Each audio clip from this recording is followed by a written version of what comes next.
என்னை ஆட்கொண்டவரும் நான் சேவிக்கிறவருமான ஆண்டவராகி இயேசு கிறிஸ்துவின் நாமத்தினாலே அன்பினல் வாழ்த்துக்கள். கிறிஸ்து இயேசுவுக்குள் மிகவும் பிரியமான அன்பு சகோதர சகோதரிகளே, சங்கீதத்தின் புத்தகத்தில் 40வது அதிகாரத்தில் 17வது வசனத்தின் முதல் பகுதியில், நான் சிறுமையும் எளிமையுமானவன், கர்த்தரோ என்மேல் நினைவாய் இருக்கிறார். சங்கீதக்காரனாகிய தாவீது இந்த இடத்தில் எவ்வளவு அருமையாய் அறிக்கை செய்கிறார் பாருங்கள். தன்னுடைய தற்போதைய நிலை எப்படி இருக்கிறது என்று சொல்லுகிறார்.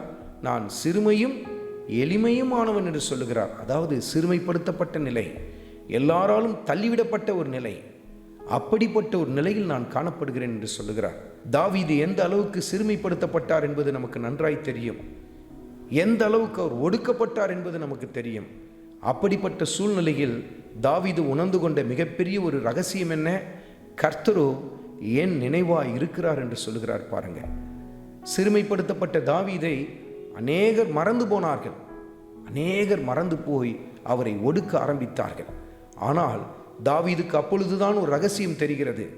எல்லாரும் என்னை மறந்து போனார்கள், ஆனால் என் கர்த்தரோ என் நினைவாய் இருக்கிறார் என்று சொல்லி அந்த ஆழமான ரகசியத்தை உணர்ந்து கொள்ள ஆரம்பிக்கிறார்.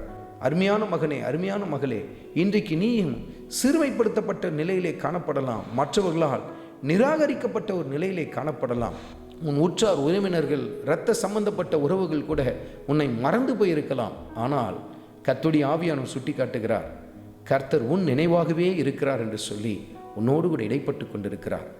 யார் மறந்தாலும் ஆண்டவர் உங்களை மறந்து போவது இல்லை. ஏற்ற வேளையிலே கர்த்தர் உங்கள் வாழ்க்கையில் ஆச்சரியமான காரியத்தை செய்வார். தாவீது கர்த்தருக்காக காத்திருந்தது போல நீங்களும் ஆண்டவர் இயேசு கிறிஸ்துவுக்காக காத்திருங்கள். ஏற்ற வேளையிலே கர்த்தர் உங்களை உயர்த்தி தன் மகிமையை உங்கள் வாழ்க்கையிலே வெளிப்படுத்துவார். ஆண்டவராகி இயேசு கிறிஸ்துவின் கிருபை உங்கள் அனைவரோடும் கூட இருப்பதாக. ஆமென்.